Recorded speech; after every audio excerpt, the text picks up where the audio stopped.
Moin zur 100. Folge von Gerrits Tagebuch. Ich wusste, dass heute irgendein kleiner Teil dafür gedreht wird. Aber wenn ich diese Kiste hier sehe, die mir gerade auf den Schreibtisch gestellt wurde, glaube ich, dass das kein normaler Arbeitstag wird. Irgendwas hat man mit mir vor. Ich habe auch keine Ahnung, wie ich die aufkriegen soll oder was es damit auf sich hat. Aber mal gucken, ob ich das, was mir jetzt gleich blüht, überlebe.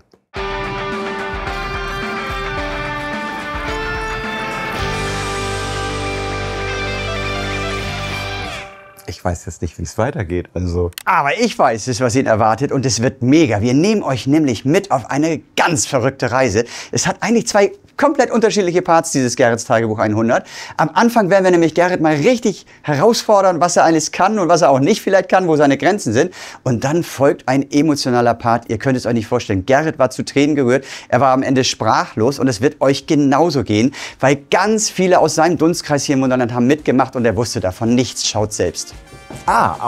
Es klopft. Lars. Happy Birthday, liebes Gerrits Tagebuch. Happy Hunger, das Birthday ist gut. to you. Wir haben das mal ganz hamburgisch gemacht, das Franzbrötchen, und 100 Folgen Gerrits Tagebuch. Woo! Bock! Geil. Ja. Das war die 100. Folge von Gerrits Aha, geht schon los, ne? Naja, gut. Du siehst diese Truhe. Du hast heute 3 Challenges zu bestehen, und für jede bestandene Aufgabe bekommst du eine Nummer. Ansonsten gibst du Strafe. Mit diesen 3 Nummern kommst du anschließend an diese Schatztruhe ran. Alles verstanden? Dann let's go! Erste Station. Wir gehen nach Skandinavien. Eine kleine Reise. Abkühlen? Ja. Oh, ey, weh, die schmeißen mich ins Wasser. Ich wurde gefragt, ob ich eine dumme Idee hätte, was für eine Aufgabe wir da stellen können. Da ist mir natürlich was eingefallen. Guck mal, was wir für dich gemacht haben. Entenangeln? Da hast du 500 Enten, genau. Dann hast du 5 Stück mit roten Mützen. Die musst du suchen. Und dann musst du sie angeln mit diesem Schiff hier. Schiffe fahren kannst du doch, oder? Ja. Guck mal, dann ist nur eine Achse dazugekommen.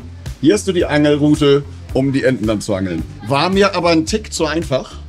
Deshalb haben wir dazwischen noch eine schwarze Seemine. Die hat einen relativ starken Magnet. Also du brauchst nur 10 cm in die Nähe der Mine kommen. Dann wird sie sich an die Angel oder an das Schiff ansaugen. Und dann bekommst du eine Strafe. Dann verpasse ich dir nämlich eine Augenklappe. Bereit? Nein. Dann kann es ja losgehen. Gut, und wenn ich jetzt Vollgas da durchfahre und die Dinger einfach erstmal hier im ganzen Becken verteile, damit die Mine weg ist? Mach, was du willst. Ich wünsche dir ganz viel Spaß. Und das ist... Okay. Gerrit, und ich bin ganz begeistert, weil eben, wollte ich gerade sagen, an dem Magneten da vorne erkennt man, wie ruhig du deine Hand heute führst, oder nicht? Eben war es nicht so brrr, brrr.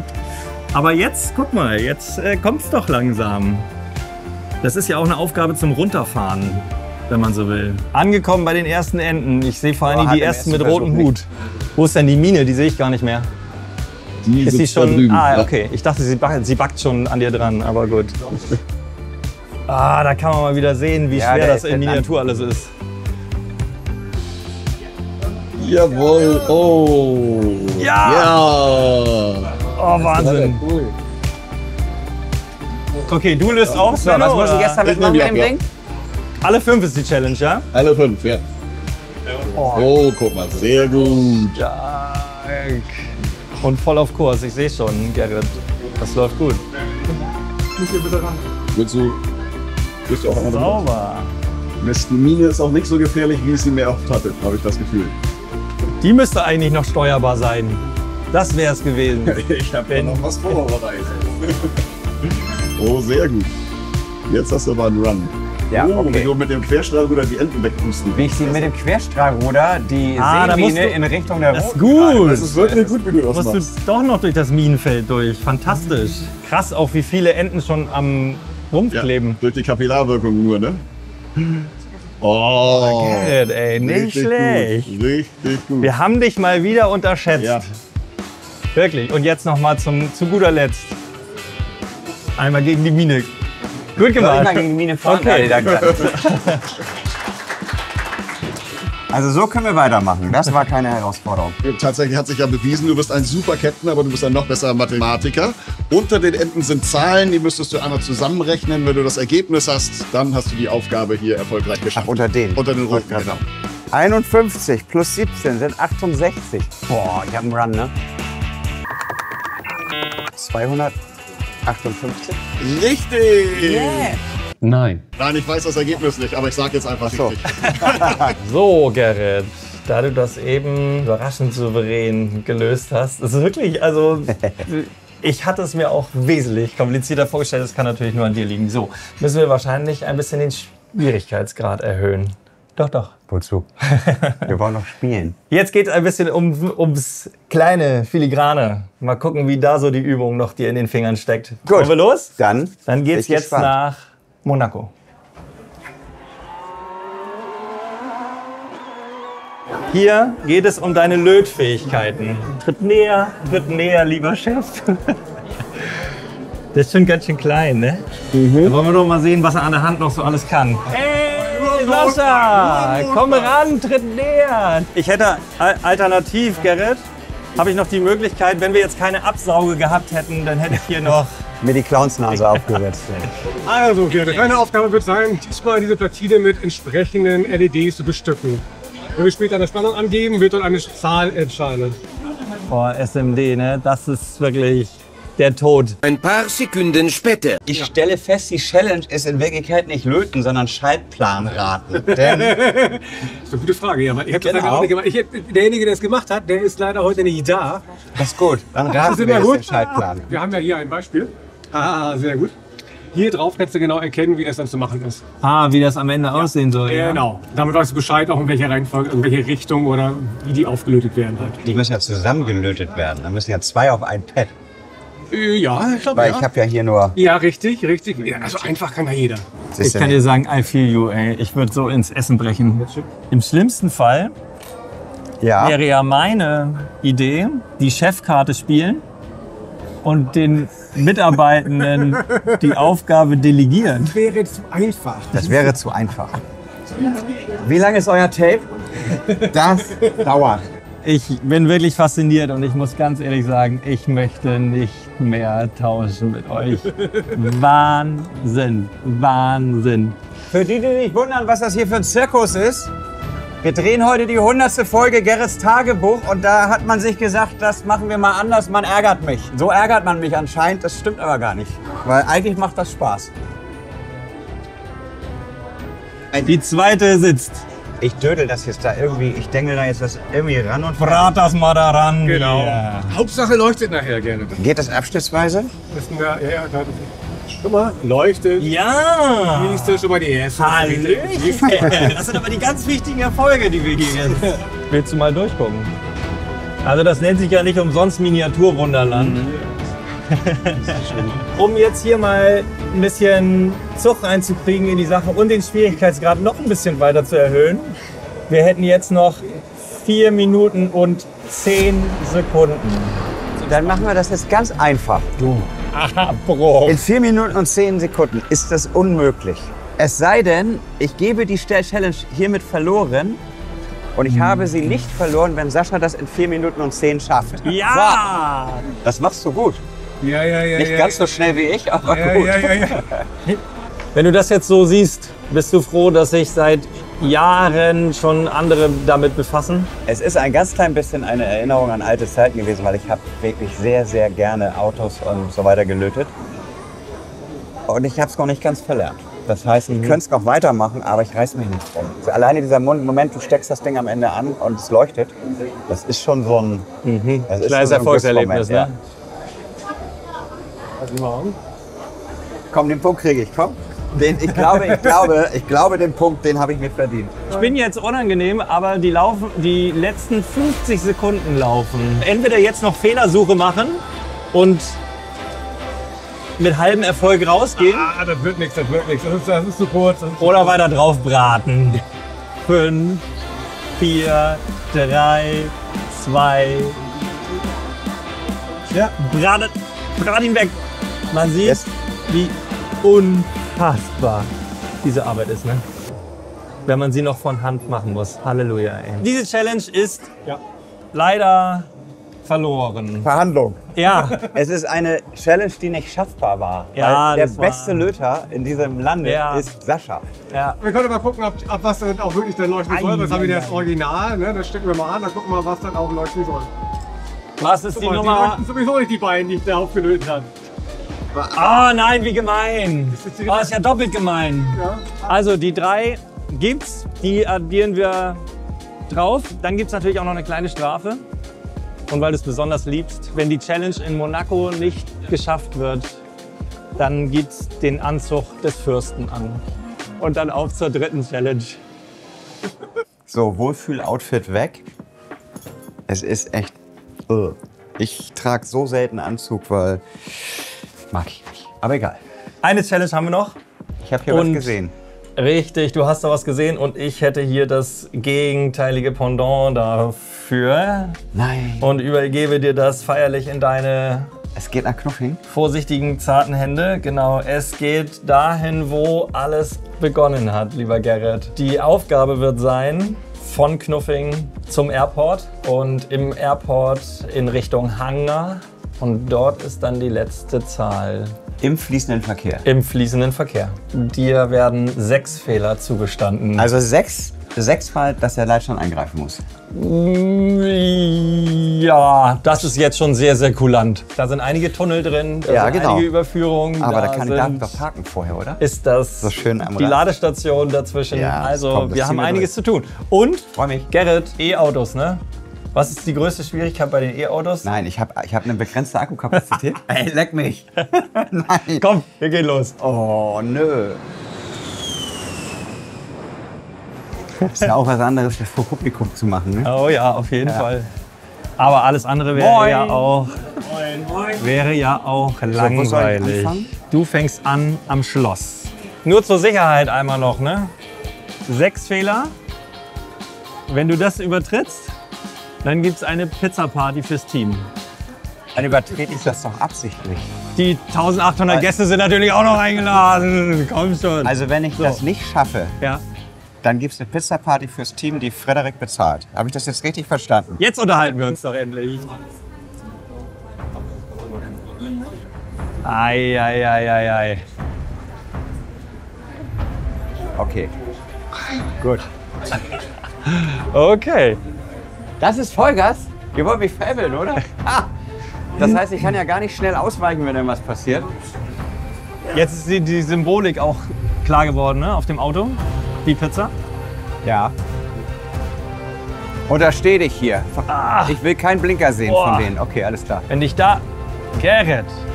So hol dich die Polizei raus. Ah, ist auch unglücklich, ne? Hier in Knuffing ist gerade einiges los. Ich gehe davon aus, Aber dass, es ist grün. da kommt der Cola-Truck, der fährt geradeaus. Dann stelle ich mich mal hier hin. Clever.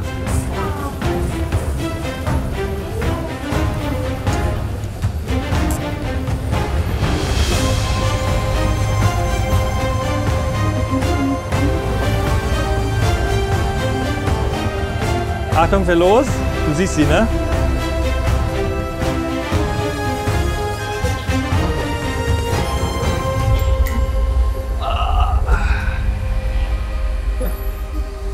Okay, wie? Alter Vater, da kennt aber jemand sein K-System. Nicht schlecht. Nein, der will in die Ladestation. Scheiße.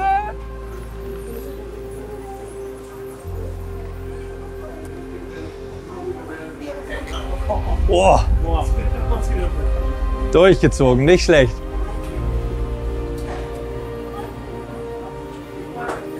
Ich häng fest. Okay, den Fehler nutze ich. Ein Fehler, gut.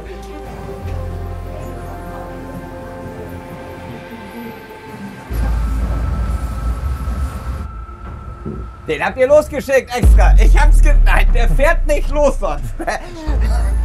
Was denn? Ist Manu da im Hintergrund und manipuliert oder was? Wenn nicht der Wohnhausbrand gerade ist, in der letzten Ausbaustufe, dann fährt dieses Auto nicht los.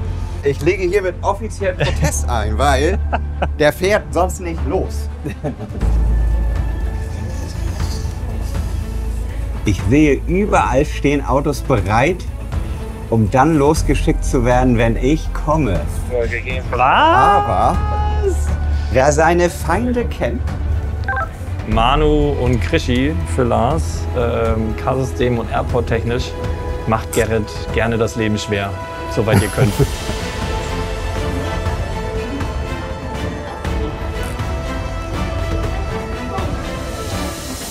Der ist umgekippt, auf der freien Spur. Das wäre Beim gemein. Einschlagen. Oh shit. Manu, kommst du ran? Im Grunde genommen wäre das ja jetzt der dritte Fehler. Wenn man das ganz genau nimmt. Also der öffentliche Dass Verkehr... das Auto ein Rad verloren nein. hat und deswegen umgekippt ist. Der öffentliche Verkehr ist das eine, von dir programmiert, von uns manipulierbar. Die Technik ist das andere. Ist natürlich bitter. Nein. Jetzt fährt ein einziger Bus. Er hat sich nämlich nur einen dahingestellt, um mich zu ärgern. Leider gerade raus. Sorry.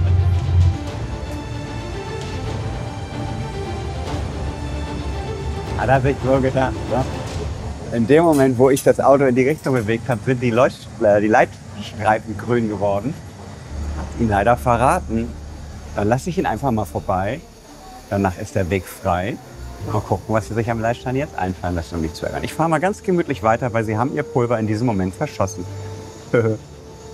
Was für eine coole Challenge. Ich dachte halt, ja, über Knuffinger Straßen ein Auto von A nach B fahren, das habe ich schon früher oft gemacht. Das werde ich noch drauf haben. Aber dass sie die Karre extra langsam gemacht haben, damit ich nicht ausweichen kann und hier überall versteckt im System was vorbereitet wurde, dass irgendwo Autos losfahren können. Genial. Aber das hilft denen auch nichts. Ich sehe die nämlich. Gaston, ist das dein Ernst? Guck mal, wie sie da schön alles stehen lassen, damit sie mich ärgern, ne?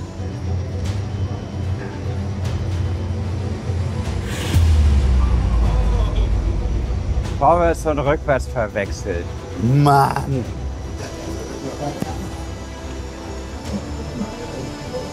Jetzt gibt er Vollgas. Höchste Fahrstufe, aber es reicht ihm leider nicht. Er kriegt mich nicht. Er gibt auch Vollgas.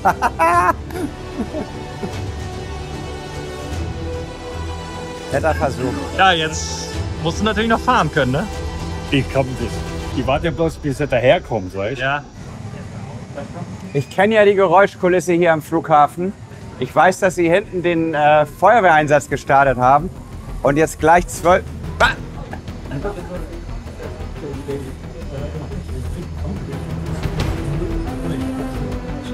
Wer ist das? Was machen Sie da? Da! Habe ich nicht erwischt, Bruder? Ich habe den Bulli gesehen und habe gedacht, der sieht aus wie... Den hat man hier als Erinnerung an dich oder so hingestellt. Der ist festgeklebt, ne? Und damit hast du mir den 5. Fehler geschenkt. Es wird knapp. Weil ich war ganz selbstbewusst, das mache ich hier easy. Warum tragst du Anzug? Weil er die ich letzte erste Challenge verloren hat. Angeblich verloren habe. Ah. Aber ich werde da noch Berufung einlegen. Okay, fahren wir weiter, Gaston. War schön, dich gesehen zu haben. Viel Spaß. Ich muss mir Auto wiederholen. Ja, genau. Hol du mal deinen Bulli da wieder aus der Anlage. Richtig so. Das Gute ist, sie wollten mich mit dem Übungseinsatz hier, mit dem vielen Rauch und der vielen Feuerwehr ärgern, weil dann so viele Fahrzeuge mir hinterherfahren. Was sie aber vergessen haben, ist, dass dann kurzfristig der Flughafen gesperrt ist und somit auf der Runway freie Fahrt herrscht.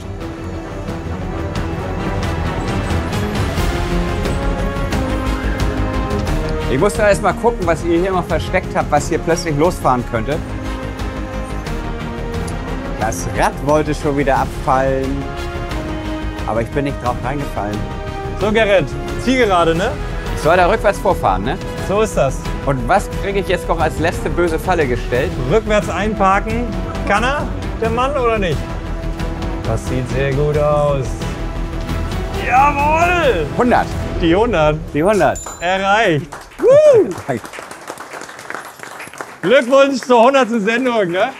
Als er mir sagte, ich habe hier Challenges zu machen, eben gerade, ihr wart ja dabei, habe ich gedacht, ihr werdet mich nur ärgern. Ihr werdet mich irgendwo Fehler suchen lassen, die ganz versteckt sind oder so. Nee, das hat Spaß gemacht. Wir sind doch alles keine Unmenschen mit. Wohlfühlklamotten wieder an, Okay. Schatztruhe in der Hand. So. Ich kenne den Code, wenn ich die Zahlen nicht vergessen habe. Doch, ich habe die noch. Bitte sehr. Dann 238 plus 3, 241, 341. Zack, Yeah. erste Runde, sauber. Er läuft noch nicht weg. Ich habe die Büchse der Pandora geöffnet und er läuft nicht weg. Das ist ein gutes Zeichen. Dann wird jetzt nichts rauskrabbeln gleich. Ist das frisch? Halb frisch. Nicht mehr ganz frisch, du hast ein bisschen lang gebraucht. Jetzt habe ich den Kot aufgegessen. Ne? Nein, nein. Da unten ist was drin. Ja. Dankeschön, Dankeschön. Also ich halte die Kiste nochmal und du gehst ein bisschen auf Tuchfühlung. So, und ich habe da noch was gesehen. Da, guck mal. Den brauchen wir, glaube ich, auch. Da steht Kinoticket. So. Und ich sitze tatsächlich in meiner typischen Jacke, die ich heute ausnahmsweise, aber meine Schuhe sind getroffen, Ja, in einem Kinosessel, in einem roten. Das spricht für, richtig. 100 Folgen Gerrits Tagebuch. die ich mir alle am Stück im Kino angucken muss. Ja, Du Scheiße. Das sind, die kommen. habt ihr es mal zusammengerechnet? Wie viel sind das? Ich Ein glaube euch das nicht. emotionaler Rückblick auf 100 Folgen Gerrits Tagebuch in einer Vorstellung nur für dich. Geil. Das ist ja genial. Ich bin so gespannt. Dann setzen wir den mal hier hin und dann Film ab. So, herzlich willkommen zur neuen Folge von Gerrits Tagebuch. Gerrits Tagebuch, Gerrits Tagebuch, Gerrits Tagebuch, Gerrits Tagebuch. 100 Folgen Gerrits Tagebuch, unfassbar. Und ich kann mich noch genau erinnern, Gerrit, wie du damals angefangen hast. Wie ihr erzählt habt, ihr wollt jetzt so ein Tagebuch machen oder so und ich das gar nicht begriffen habe. Der Flughafen ist eigentlich seit 6 Jahren geplant. Wir haben ihn uns immer gewünscht. Und vor 5 Jahren habe ich schon Tests gemacht mit den ersten Flugzeugen. Das war damals noch mit so einem Rad in der Mitte hier als Antrieb.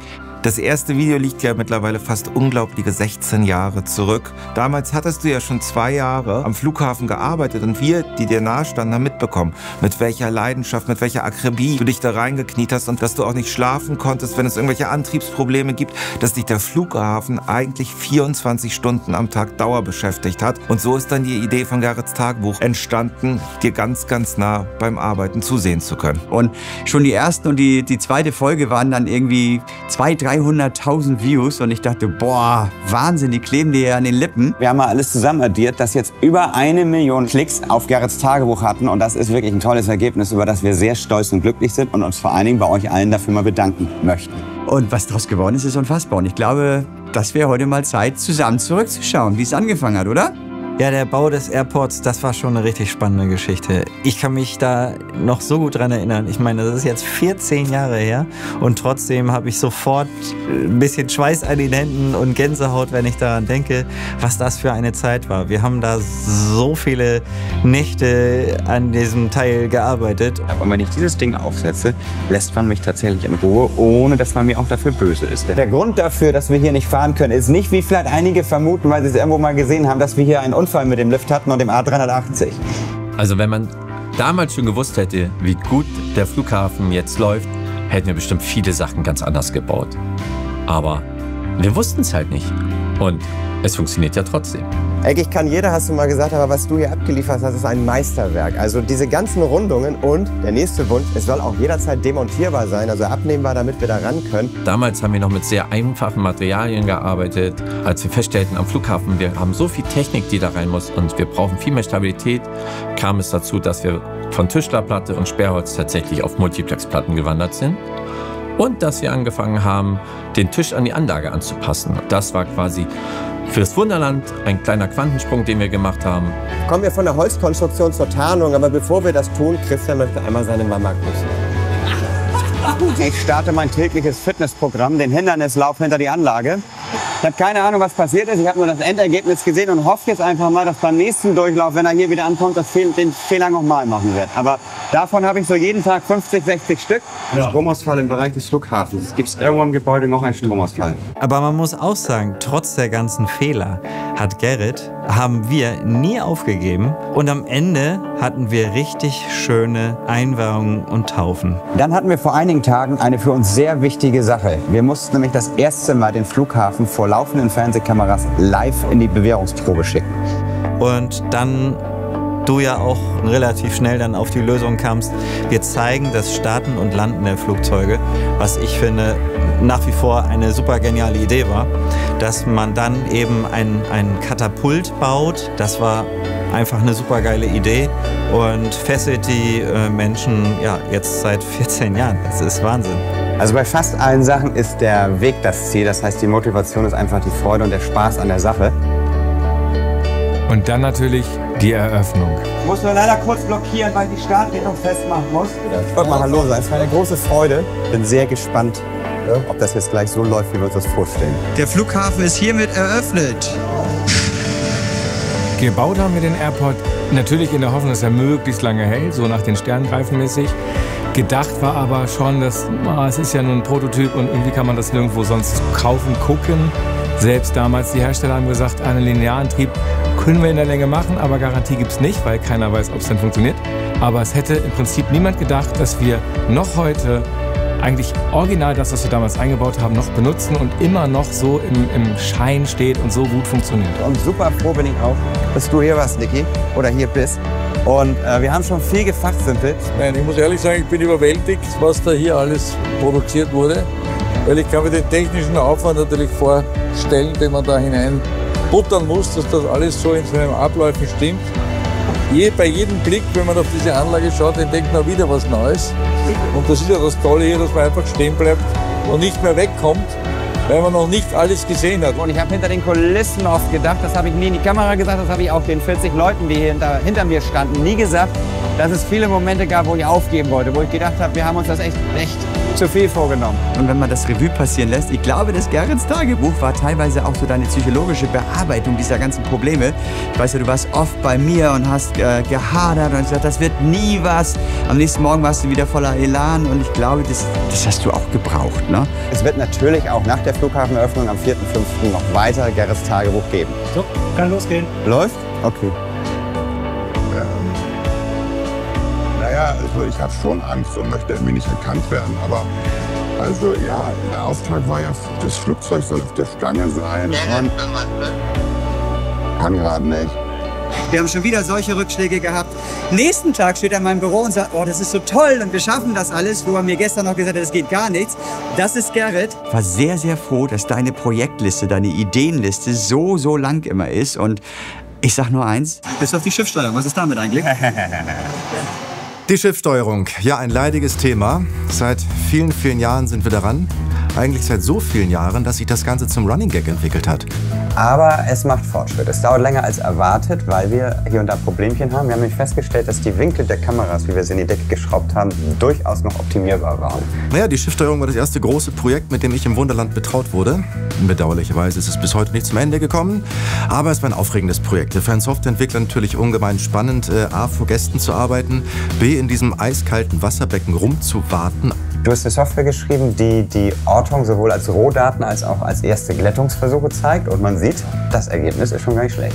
Richtig. Das ist eigentlich super sogar, finde ich. Und der Knaller war eigentlich ein junges Mädchen, das dann fragte relativ laut, Mama, was macht der alte Mann im Wasser?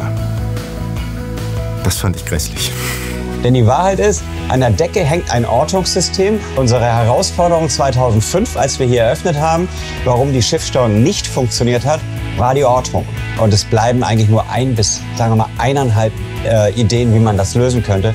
Und eine davon hängt fertig an der Decke und wartet nur noch darauf, dass Daniel und ich uns mal die Zeit nehmen oder die Zeit haben, ein Navigieren der Schiffe, das ist nämlich schon fertig programmiert, und dann ein Manövrieren der Schiffe. Wie finde ich denn auf meinem Fahrweg zurecht und wie weiche ich Gegenverkehr aus und wie lege ich an? Endlich mal programmieren. Ja, Gerrit, ich habe am Wochenende Zeit. Wie schaut's bei dir aus? Die vollautomatische Schiffssteuerung wird es vielleicht nie geben, das wissen wir noch nicht, weil Bock haben wir drauf. Aber es eilt nicht, weil es funktioniert super, es sieht gut aus. Und die anderen Projekte sind mindestens genauso spannend. Naja, es wäre ja langweilig. Schiffssteuerung begleitet uns jetzt seit 15 Jahren oder 20 Jahren bald. Wäre ja langweilig, wenn es nicht ein Thema bleibt. Aber es ist ja nicht das einzige Thema, das nicht geklappt hat. Oder wie war das noch mit dem kinetischen Sand? Wir haben momentan genau heute eigentlich so den Punkt erreicht, wo wir alle Versuche, die wir gemacht haben, erstmal beenden. War ja die super Idee, oder? Ja, geil. Das sieht ja wirklich aus wie Lava. Es sah auch einen Tag lang super aus und dann ist der Super-GAU passiert. Der kinetische Sand hat seine Eigenschaften verändert. Das heißt, wo am Anfang langsam runtergeflossen ist, ist er am Ende super schnell durchgerutscht. Am Ende war das einfach ein Materialkiller. Ne? Der Sand der ist wie Schmirgelpapier. Das hat im Grunde genommen die ganze Förderkette und diese ganze Spirale völlig zerstört. Das sind leider keine guten Nachrichten, auch wenn wir zwischenzeitlich, ihr seht es, habt es gesehen, tolle Bilder liefern können, müssen wir eventuell sogar über eine Alternative nachdenken. Ja, Das ist sozusagen ausnahmsweise mal ein unschönes Ende von Gerrits Tagebuch, aber wir sind absolut zuversichtlich, dass wir in der nächsten Folge schon wieder mehr lächeln als heute. Und dann stand ich da. Scheiße, was machst du? Kein Sand, keine Lava, Eröffnungstermin rückte näher und dann bin ich auf die B-Lösung gekommen und gelöst haben wir das Ganze mit einer dicken, fetten Kette, die eigentlich aus der Getränkeindustrie kommt. Da werden normalerweise Flaschen mit von A nach B transportiert und so Abfüllanlagen. Auf diese Kette haben wir Acrylplatten draufgeklebt. Darauf ist dann eine dicke Schicht Silikon draufgekommen, die ich komplett mit echten Ruß bearbeitet habe, das hingeformt habe, dass es so aussieht, als ob es wirklich Lava ist. Das ist jetzt ein Element aus dieser Kette, wo ich quasi schon mal so einen Lavafluss raufmodelliert habe. Und es sieht tatsächlich aus wie echte Lava. Besser als mit dem Kinetik-Sand. Klar, das Ding musste ja am Ende auch irgendwann mal programmiert werden. Und das haben wir wieder mal in so einer Nacht- und Nebelaktion gemacht. Mit Sven damals zusammen haben wir uns eine ganze Nacht da eingeschlossen im Wunderland. Ha, ich hab's mir gedacht. Ich kann ja unseren Sven. Das erinnert mich nämlich eher so an Weihnachtsfeier oder unser Sommerfest, Disco-Beleuchtung. Sven macht gerne mal solche Späße, aber er hat sicherlich auch noch andere Sequenzen. Die habe ich nämlich eben schon gesehen in petto. Eines Morgens hast du mir das hier gezeigt und seitdem grinse ich nur noch. Mach mal an. Ich mach mal Licht an. So, tolles Licht, ne? Aber tack. Und seitdem ich das gesehen habe, bin ich wirklich vorfreudig auf die Idee. Du hast gesagt, am besten mehrere, die sich dann so ein bisschen Ping-Pong spielen. Der eine schaufelt den anderen zu und dann verschiedene hohe Eruptionen. Ja, der Vesuv war eine schwere Geburt. Es hat lange gebraucht, viel Forschung, viel Entwicklung mit kleinen Rückschlägen. Aber jetzt ist es ein grandioses Meisterwerk geworden, wo ich sage, boah, das Ding sieht super geil aus und ich freue mich jedes Mal, wenn ich dran vorbeigehe. Ich würde mal sagen, wir machen jetzt mal die ersten schönen Beauty-Shots vom Vesuv-Ausbruch Version 1.0. Viel Spaß damit.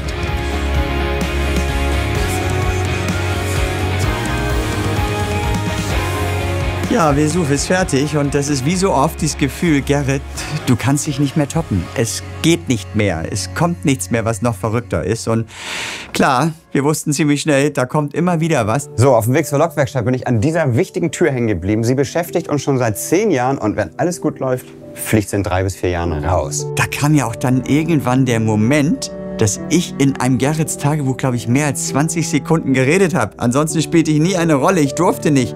Ich hatte Hausverbot. Ich hatte Gerrits Tagebuchverbot. Es war sein Ding. Hallo Freddy, erzähl mal. Jetzt zeige ich euch mal die Zukunft.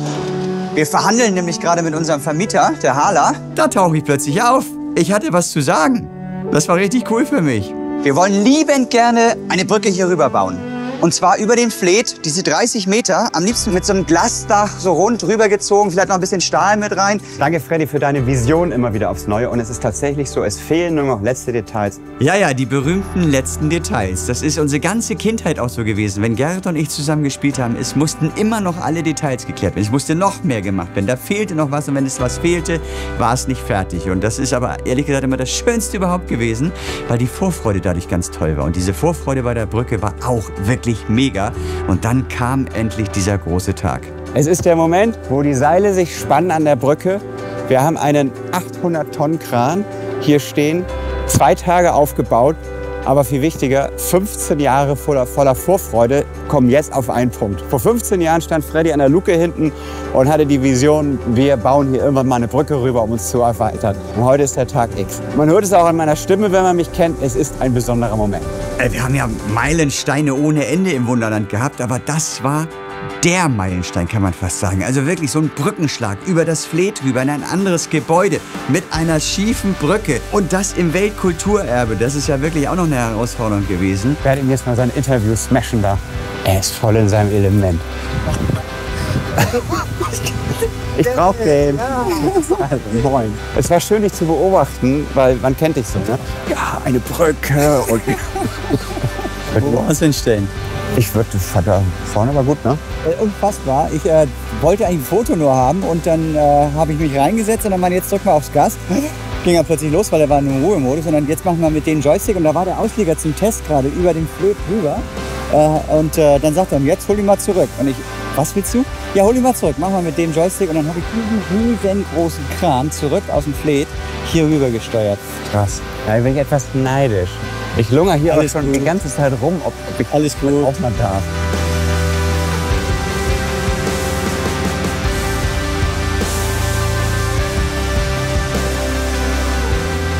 Das ist der Meilenstein in der Geschichte des Wunderlandes. Das hätten Gerrit und ich uns ehrlich gesagt niemals träumen lassen, dass das wahr werden kann.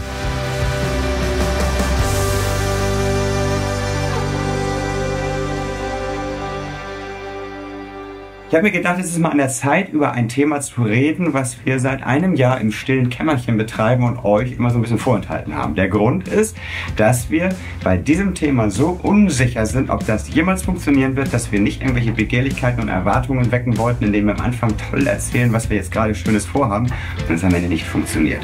Wir wissen auch nach einem Jahr immer noch nicht, ob es funktioniert, aber ich dachte, es ist jetzt an der Zeit, mal unsere Fortschritte hier zu zeigen. Und zwar habe ich Ihnen vor einigen Jahren schon mal in die Kamera gesagt, mein persönlicher großer Traum ist,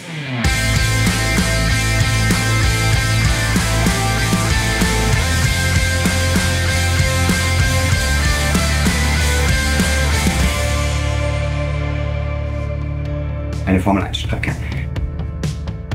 Was für uns eine Sensation war, wie es für euch ist, hier da rutscht was auf einem grünen Stück im Kreis, ist für uns eine kleine Sensation gewesen. Also vor allen Dingen, als Axel mich eines Tages runterrief und sagte, schau mal. Ja, ich klopfte an meine Tür und hatte dann so ein kleines Modellauto, ein Formel-1-Auto, meinte Axel, guck dir das mal an, das ist viel zu klein, da passt keine Motoren rein, nichts, das geht viel zu schnell kaputt. Lass dir mal einfallen, ob du das irgendwie anders antreiben kannst, über die Straße. Und wenn das nichts wird, dann macht es auch nichts. Ich weiß nicht, ob du überhaupt noch Lust hast, immer nur Formel-1-Autos und Half-Aries und dann neue Ideen.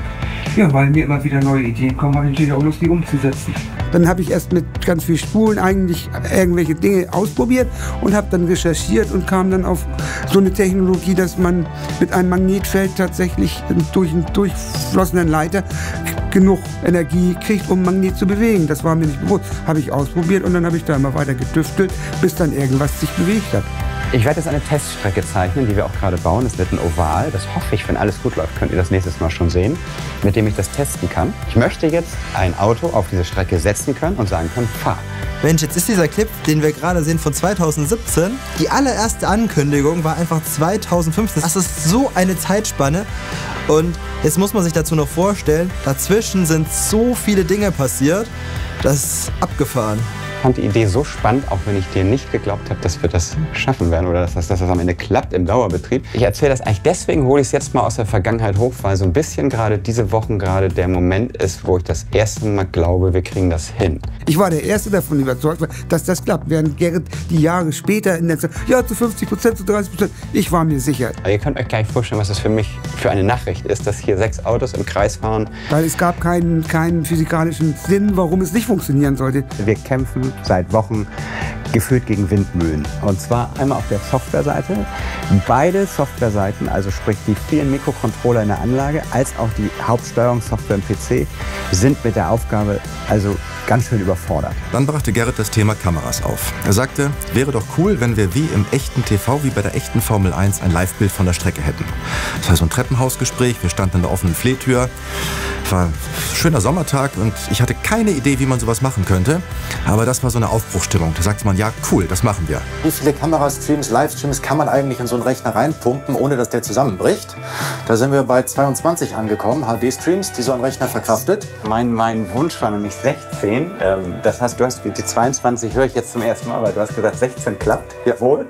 Da habe ich mich schon tierisch gefreut, weil bei 22, das wäre super. Das müssen so bummelig 5 Jahre gewesen sein. 5 Jahre, in denen Axel und Gerrit gearbeitet und gebaut haben, bis sie sich endlich sicher waren, dass sich dann solche Satellitenprojekte wie das Kamerasystem überhaupt lohnen. Ja, Kameras sind ja schön und gut, wenn man aber nichts zu filmen hat, weil wir die Strecke nicht kriegten. Viele Hersteller haben behauptet, sie können das. Und als sie dann gesehen haben, worum es sich geht, wussten sie gar nicht, was soll denn das? Das macht ja überhaupt keinen Sinn. Das sind ja alles Kurzschlüsse. Sind es im Endeffekt auch. Aber sie konnten es nicht herstellen, obwohl sie es behauptet haben. Hoffen wir mal, ein Dreivierteljahr tolle Baubilder geben ab demnächst, wenn wir die Strecke dann anfangen zu konstruieren und zu bauen. Und dann werden wir mal gucken, wann wir Monaco öffnen können. Wir haben den Anruf bekommen, sorry, es hat nicht geklappt. Es gab beim letzten Arbeitsschritt, war die Information, gab es ein Problem mit der Kupferauflage und dem Verschmelzen der Layer. Aber er ist sich ziemlich sicher, dass es bis dahin alles einwandfrei war und dass dieser letzte Arbeitsschritt durch eine taktische Änderung auch fehlerfrei machbar ist. Nur leider erst in 4 Wochen. Am Ende hat es dann 3 Jahre gedauert, bis wir das sogenannte schwarze Gold in den Händen gehalten haben, was eigentlich weiß war. Dann bin ich soweit und wie oft habe ich geträumt, das mal sagen zu können. Gentlemen, start your engine.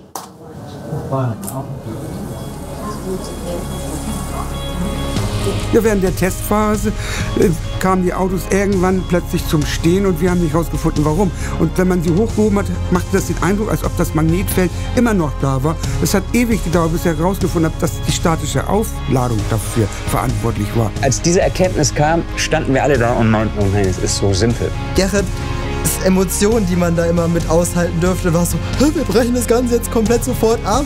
Und ich dachte mir nur so, Gerrit, es funktioniert bestimmt am Schluss irgendwie. Wir kriegen das schon irgendwie hin. Ist nur alles eine Frage der Zeit. Ja, doch was. Erzähl. War ich immer jeden Tag mit Gerrit zusammen am Diskutieren, wie wir das realisieren. Und andere waren schon sauer, weil keiner mehr was von Gerrit hatte. Ach, das war super cool. Es sind 4 Autos gefahren, einer ist bis ins Ziel gefahren. Der eine hätte beinahe den anderen überholt, aber trotzdem gab es natürlich Fehler.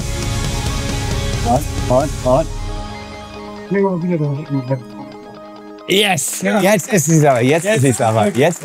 Die erste Runde, Mensch, das war ein Moment. So kleine Teilstrecken hatten wir ja vor die Monate immer schon gesehen. Aber diese erste Runde, die einmal komplett durchgefahren wird, Mensch, das war ein Gänsehautmoment. Achtung, geht los.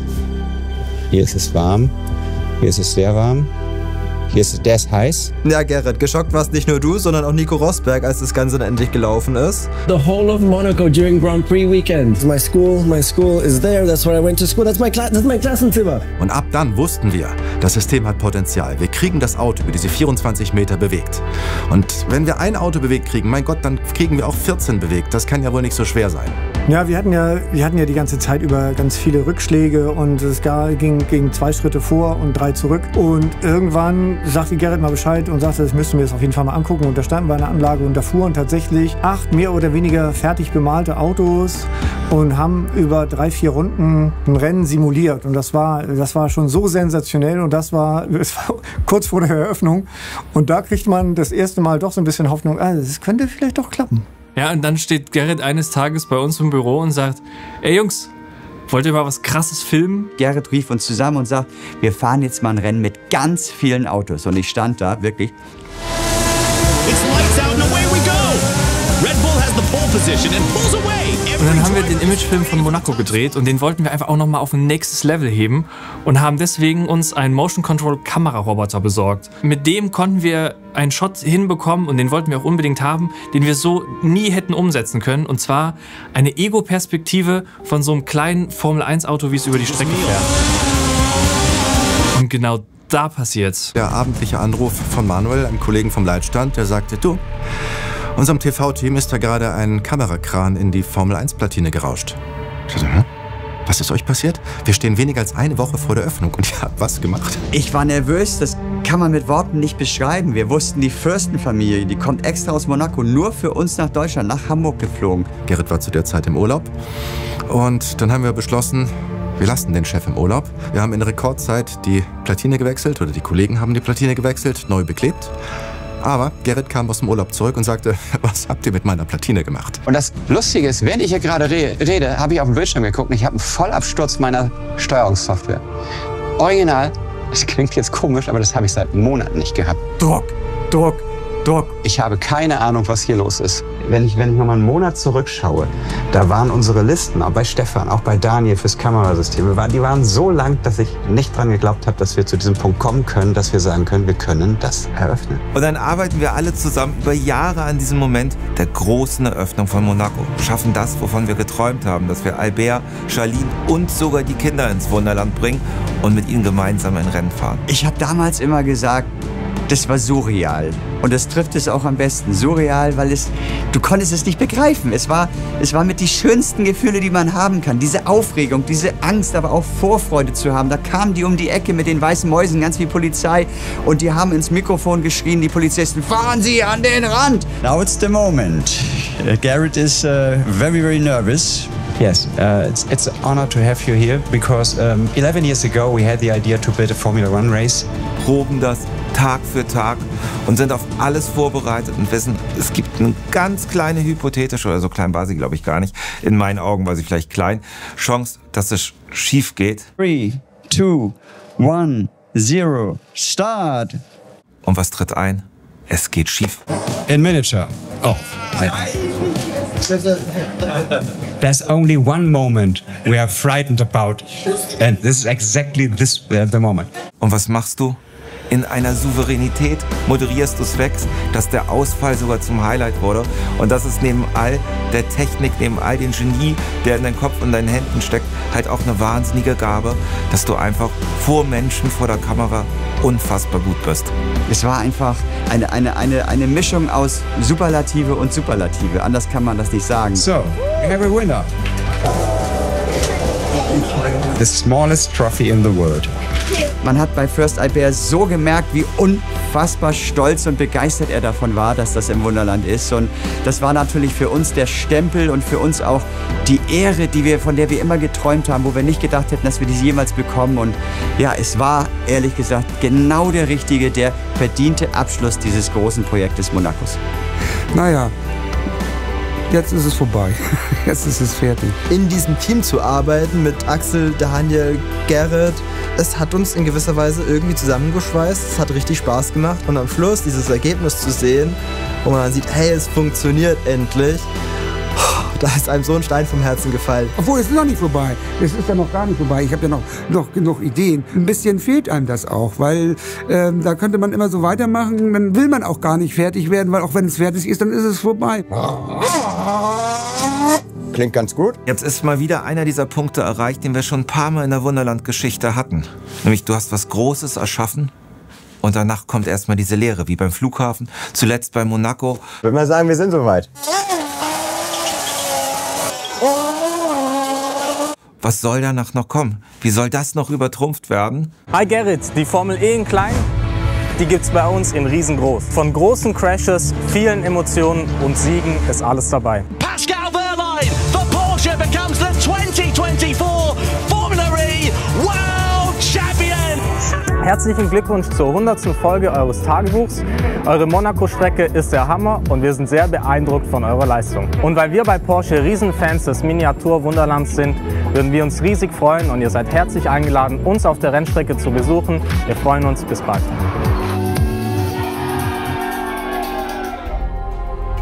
Ja, es ist die 100. Folge vorbei, Gerrit. Und ich weiß nicht, ob du jetzt gerade glücklich bist, stolz bist, weinst vor Emotionen, das so alles mal im Rückblick zu sehen und so. Ich kann nur eins sagen, das waren jetzt die ersten 100 Folgen. Jetzt mach mal weiter, gib mal Gas hier. Ne? Die 101. wird die schwerste, ne? Weil jetzt sind erstmal die ersten 100 durch.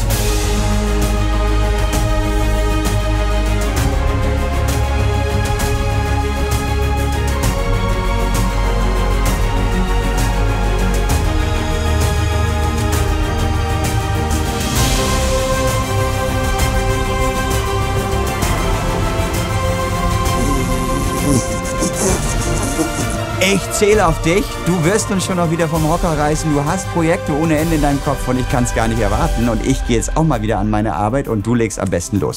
Tschüss.